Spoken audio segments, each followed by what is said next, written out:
So ஜென்ரலா இந்த 2026க்கு ஜோதிட ரீதியாகவே நிறைய பேர் பலன் சொல்லுவாங்க. நம்ம இந்த வாட்டி என்ன பார்க்க போறோம்னா, எண் கணிதல் ரீதியா பார்க்க போறோம். ஒவ்வொரு எண்ணுக்கும் எல்லா கிரகங்களும் அடக்கம். 1ங்கிறது சூரியன் குறிக்கும், 2ங்கிறது சந்திரன் குறிக்கும், 3ங்கிறது குரு குறிக்கும், 4ங்கிறது ராகு குறிக்கும், 5ங்கிறது புதனை குறிக்கும், 6ங்கிறது சுக்கிரனை குறிக்கும், 7ங்கிறது கேது குறிக்கும், 8ங்கிறது சனி பகவானை குறிக்கும், 9ங்கிறது நம்ம செவ்வாய் பகவானை குறிக்கும். இப்ப 2026 2 + 0 + 2 + 6 கூட்டினீங்கன்னா 10 வரும்.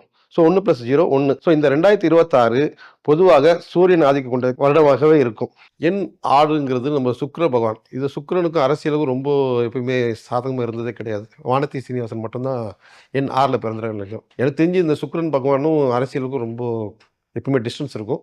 சாதாரணமா அதான் அவங்கள மேம்படுத்தும் ஆண்டாவே அமையும் இந்த ஆண்டு. எண் 7 அதான் சொன்னேன் ஏற்கனவே பொது பலன் பார்க்குறவே சொன்னேன். எண் 7ங்கிறது கேது பகவான் ஆதிக்கம். இந்த ஆண்டு அவங்க வந்து கேதுங்கிறது எப்பயுமே சுருக்குதல். தன்னைத்தானே தாழ்வுபடுத்துவாங்க.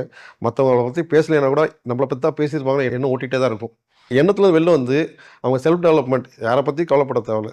இப்போ அரசியல் ரீதியா யார் யார் பிறந்திருக்கான்னு பார்த்தா, நம்ம பாமக பாட்டாளி மக்கள் கட்சி தலைவர் ராமதாஸ் அவர்களும், பிஜேபி தலைவர் நயனார் நாகேந்திரன் அவர்களும் எண் 7ல தான் பிறந்திருக்காங்க. ஸோ அவங்க வேலைய அவங்க செஞ்சுட்டே இருந்தா போதும். இப்போ குறிப்பா சூரியன் இருக்கிறதுனால சூரியன் டாமினேஷன் இருக்கும். பட் கேது வந்து நீங்க கொஞ்சம் ஆன்மீக ரீதியா கொஞ்சம் ஆண்டவனுக்கு வழிபட்டு எந்த காரியத்தையும் செஞ்சீங்கன்னா உங்களுக்கு சப்போர்ட்டா இருக்கும். எண் ரீதியா எவ்வளோ சப்போர்ட்டா இருக்கும், எவ்வளோ பாதிப்பா இருக்குன்னு மட்டும் தான் சொல்லியிருக்கேன்.